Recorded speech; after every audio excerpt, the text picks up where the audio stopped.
Alright guys, so as you know that this car has some missing letters from the back of it. Originally it only has these 4 letters and these other decoration pattern right here. Yeah, but it's also has the same right here. So the thing is, this is the Isuzu Mu X and it is missing the rest 4 letters. That's U, M, U, X. So basically I ordered a random type on the shopping platform and they only have this type. I don't have the exact same one like this. I couldn't find one, so yeah.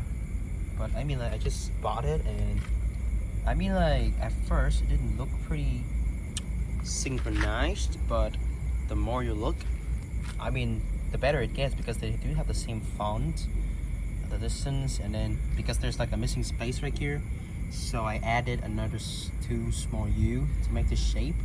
I don't know what it is called yet, but I'll figure it soon.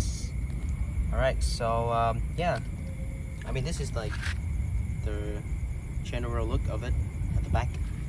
Yeah, I mean, this doesn't look so bad, right? Alright guys, so thank you for watching.